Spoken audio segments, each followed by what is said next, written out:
그렇다면 우리는 어떻게 하면 예수님을 닮아서 불편하고 분노할 만한 상황에서 혹은 좌절할 만한 상황에서 하나님 나라를 빼앗기지 않을 수 있을까? 첫 번째 본문 27절 말씀 한번 같이 읽어봅시다. 시작. 이에 베드로가 또 부인하니 곧 닭이 울더라. 우리가 주님을 닮아가려면 첫 번째는 나의 연약함을 예수님이 품으셨다라고 믿는 것입니다. 그리고 경험하는 것입니다. 본문에서 베드로는 예수님을 3번 부인했습니다. 어쩌면 다른 시각으로 그렇게 3번씩이나 부인하는 베드로를 성서는 고발하고 너 이러면 안 돼 라고 얘기하는 것 같아요. 근데 공간복음을 포함해서 복음서는 베드로의 3번째 부인을 고발하면서 동시에 닭이 울었다라고 기록을 합니다.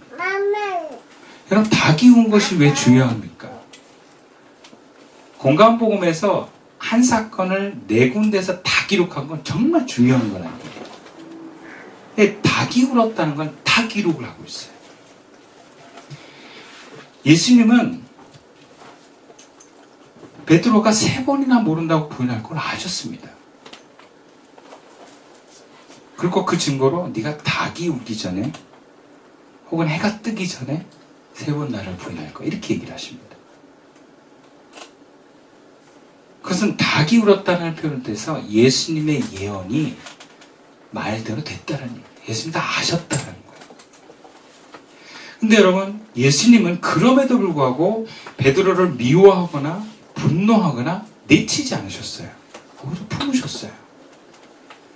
요한복음 뒤에 내용을 보면 알겠지만 예수님은 좌절에 빠진 베드로에게 먼저 찾아가셔서 변함없는 사랑을 말씀하십니다. 네가 나를 사랑하느냐? 무슨 말이에요? 내가 너를 사랑하는데 너도 나를 사랑하니? 그거예요. 그러면서 뭐라고 하십니까? 내 양을 먹으라. 자신의 양을 맡기세요. 자기를 3번이나 모른다고 부인한 그 배신자에게 사랑을 여전히 확인시키시고 용서하시고 괜찮다고 하시면서 내 양을 맡기십니다. 신뢰입니다. 사랑입니다. 우리는 사실 하나님 나라를 빼앗기지 않으려고 하지만 세상이 또 우리 주변의 사람들이 우리를 그냥 놔두지 않습니다. 환경이 조금만 어려워하고 조금만 두렵고 누군가 나를 조금만 힘들게 하면 우리는 한 나라를 깨트려 버립니다. 그러면서 뭐라 합니까? 너 때문이라고 얘기를 합니다. 네가 나를 건드려서 내 하나님 나라를 뺏겼다고 얘기를 합니다. 이 환경이 내 하나님 나라를 빼앗아 갔다고 우리는 얘기합니다. 그러나 똑같은 환경에서 또 예수님을 뺏기지 않았습니다. 그럼 무슨 얘기입니까? 누구 때문이 아니라는 거예요. 내 바운더리가 그만큼 좁았고 내 틀이 그만큼 좁았기 때문에 그 틀을 지키기 위해서 밀어내고 분노하고 혹은 그것이 무너졌을 때 나에게 실망한 그 내가 하나님 나라를 빼앗기게 한 것입니다.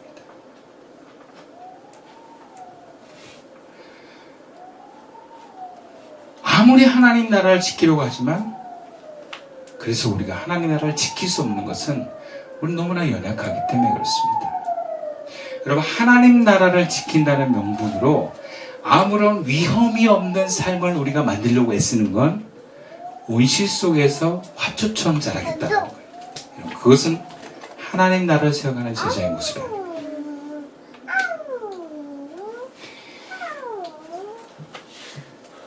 그런 연약한 우리지만 그렇게 무너져 버렸지만 우리가 잊지 말아야 되는 것이 바로 이것입니다. 그래, 그래도 주님은 나를 품어주셨지.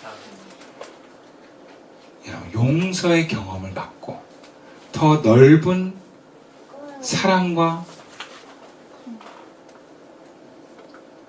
어떤 포용으로 내가 받아들여지는 경험을 자꾸 하면 할수록 여러분, 우리의 틀은 넓어질 수 있습니다. 사람은요, 화가 나고 뭐가 이렇게 하나님 나라를 빼앗기는 이 정신이 나가는 정도는 사람마다 다릅니다. 누구는 어떤 한마디에 흥분해서 분노를 바로 표현하지만 어떤 사람은 모욕적인 말을 듣고 심지어 깜짝으로 맞아도 괜찮아 하는 사람들이 있습니다. 이것은 사람마다 자신들이 갖고 있는 틀이 다 다르기 때문에 그래요. 자기가 지키고 있는 울타리가 다 다르고 이 다름에 의해서 어떤 자극이 굉장히 상대적일 수밖에 없는 거예요. 근데 이것은 어릴 적부터 가족에 의해서 만들어진 율법의 틀이 혹은 내 자신의 어떤 기질이 만든 나의 안전을 위해서 만든 틀이 생겼기 때문에 다른 것입니다. 그러니까 이 틀이 어느 정도 형성이 되면 이게 잘 바뀌질 않습니다. 왜냐하면 굉장히 오랜 세월 동안 만들어졌기 때문에 부모에 의해서 안 된다 계속 율법적으로 가두는 틀이 만들어지면 그게 굉장히 견고해지면서도 좁은 사람으로 살게 됩니다. 또 기질상 조그만 거에 너무 상처받는 사람은 또 그 틀을 굉장히 좁힐 수밖에 없어요. 상처를 잘 받으니까. 에고의 본성은 상처를 안 받으려고 하는 것이거든요. 근데 그 틀이 넓은 사람들이 있어요. 가끔 보면 되게 우리가 뭐라고 표현하면 얘 성격 좋다 이런 사람들이 있어요. 그거는 보통 보면 그 부모가 굉장히 여유가 있고 어떤 사랑의 바운더리가 넓으신 분들이 그 자녀들께 마음이 넉넉합니다. 얘기를 들어보면 부모로부터 용납을 많이 받아본 아이들이 그래요. 괜찮아 그래요.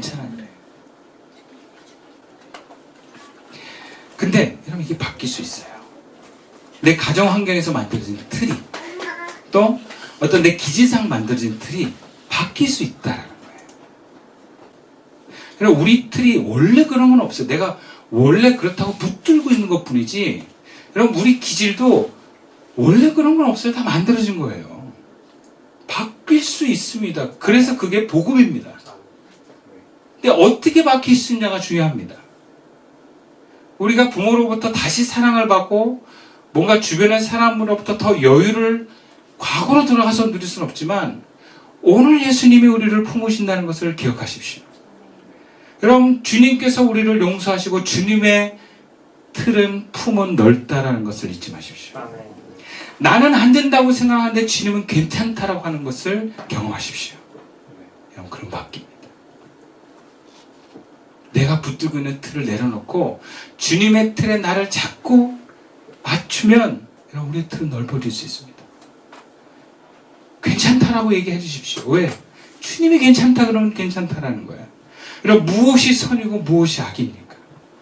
사회가 정한 틀이 선이고 사회가 정한 잘못됐다는 것은 악입니까? 여러분 2차 대전 당시에 히틀러는 국민들에게 선을 얘기했습니다. 그러나 그것은 악이었어요. 대중적인 인기를 이렇게 폭발적으로 받았지만 그는 그 국민들을 죽음으로 몰아갔습니다. 전쟁으로 몰아갔습니다. 여러분 오직 선은 하나님 안에서만 선입니다. 아멘. 내 옳고 그름을 내려놓고 내 안전을 내려놓고 하나님 안에서 선을 추구하십시다. 여러분 그러면 우리 울타리는 바뀔 수 있습니다. 여러분이 정말 불편할 때 하나님께 물어보세요. 주님 뭐가 옳습니까? 내가 어떻게 해야 됩니까? 그럼 주님 말씀하실 거예요. 그거 우리는 순종만 하면 됩니다. 그래서 두 번째 본문에서 하나님 나라를 빼앗기지 않는 예수님 모습을 닮아가려면 17절과 25절 말씀 제가 읽어드리겠습니다. 문 지키는 여종이 베드로에게 말하되 너도 이 사람의 제자 중 하나가 아니냐 하니 그가 말하되 나는 아니라 하고 25절 시몬 베드로가 서서 불을 쬐더니 사람들이 묻되 너도 그 제자 중 하나가 아니냐 베드로가 부인하이르되 나는 아니라 하니. 여러분 우리가 예수님을 닮아가는 넓은 틀을 가지려면요 일상에서 아니란 태도를 버리고 긴장하셔야 됩니다. 아멘. 영적으로 긴장하셔야 됩니다. 하나님 나라를 빼앗기지 않겠다는 분명한 의지를 갖고 작은 사건을 그냥 흘려보내지 않는 것입니다. 그것이 긴장하는 것입니다. 꼼꼼히 살펴봐서 뭔가 찜찜하고 뭔가 마음에 걸리는 것들을 그냥 넘어가지 않고 이것을 하나님 안에서 다시 조명해 보는 것입니다. 그래서 그것을 해결해 나가고 마음의 시원함을 회복해 가는 데까지 붙드는 것입니다. 씨름하는 것입니다. 여러분 이런 영적인 삶의 루틴을 가지십시오. 예수님이 잡히시고 다른 9명의 제자들이 뿔뿔이 자기 살 길 찾아 도망갔을 때 베드로는 그래도 의리가 있었어요. 예수님이 잡히신 안나스의 집으로 다시 찾아갑니다. 이건 귀한 일입니다. 어떻게 보면 굉장히 위험한 상황인데도 그래도 포기하지 않고 가는 거예요. 근데 예수님께로 되돌아가는 과정에서 그의 마음은 너무나 안일합니다. 처음에 문지기 하냐가 베드로에게 너도 이 사람의 제자 중 하나가 아니냐라고 물었을 때, 여러분 이 질문의 헬라어 원문에 가깝게 다시 해석을 하면 너도 이 사람의 제자 중 하나가 아니지? 라고 물어보는 거예요. 즉 부정적인 대답을 기대하는 질문입니다. 부정적인 대답이 유리한 상황에서는 부정적인 대답을 기대하는 질문을 베드로가 받았을 때는 아니야 라고 대답하기가 쉬운 거예요.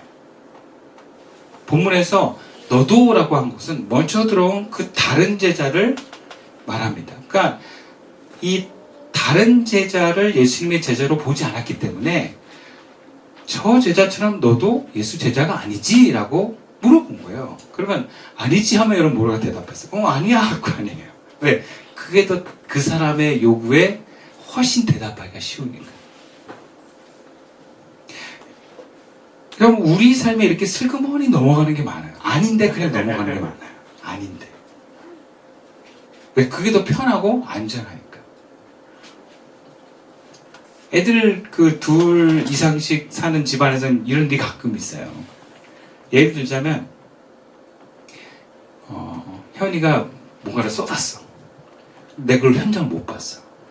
근데 보통 그 윤희가 잘 쏟아요. 뭐 이렇게 쏟는 거예요. 근데 딱 보자마자 현이가 옆에 있는데 현아가 윤희가 한 거지 네가 한 거 아니지? 그럼 현이가 어떤 유혹을 받겠어요? 아니야 내가 한 거 아니야 이러고 싶지 않겠어요?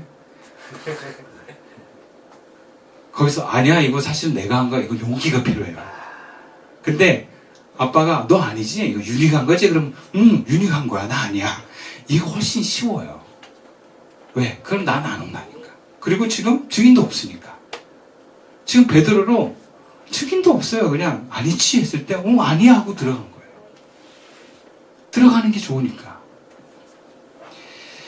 그럼 오늘 본문에서 이런 베드로의 슬그머니 넘어가는 태도는 여러분 우리가 마음속에 아주 자연스럽게 자리 잡고 있는 에고입니다.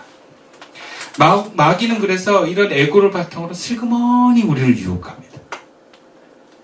처음부터 강하게 하나님 나라를 떨어뜨리려고 하지 않습니다, 여러분. 마귀는 슬그머니 하나씩 하나씩 타협해서 하나님의 뜻에 불순종하게 만듭니다. 그래서 여러분 예배 하나 가지고도 여러분 긴장하고 참여할 수 있어야 돼요. 예배가 우리가 얼마나 타협할 요소들이 많습니까? 근데 여러분 그거 하나를 놓치지 않는 게 전체를 지키는 것입니다. 오늘 본문에서 베드로가 예수님을 부인하는 과정을 보면 마태, 마가, 누가에서는 더 구체적으로 그 분위기에 변화가 보입니다.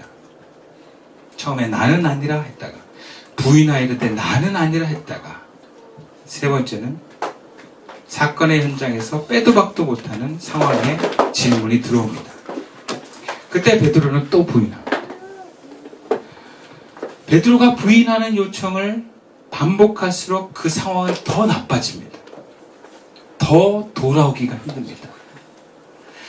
여러분 우리가 확 나빠졌다가 거기서 바닥치고 돌아오는 것보다 조금 나빠졌을 때 회개하고 돌아오는 게 훨씬 더 유익입니다.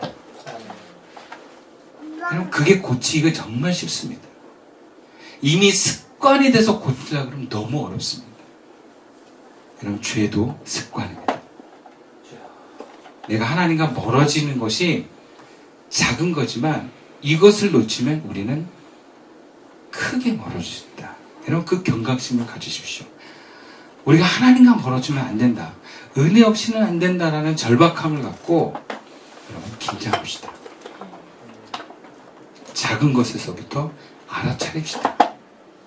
여러분 이것을 알아차리려면 우리가 주기적으로 기도하는 시간을 가질 수 있어야 됩니다. 하루에 기도 시간을 정해놓고 하십시오. 그래서 여러분들이 미처 짚고 넘어가지 못했던 죄가 있다면 회개하십시오. 그것을 한번 살펴보십시오. 나를 들여다보세요. 토요일날 기도회에 모여서 한 주간 동안 내가 미처 넘어가지 못했던 것을 살펴보십시오. 여러분, 그렇게 나를 살펴보고 작은 것부터 회복할 수 있는 사람이 늘 하나님 안에서 하나님 나라를 지킬 수 있는 사람입니다.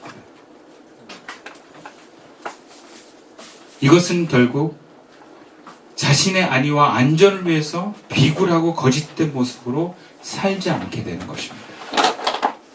예수님처럼 진실에 당당하고 하나님 나라를 세워가는 사람이 되는 것입니다.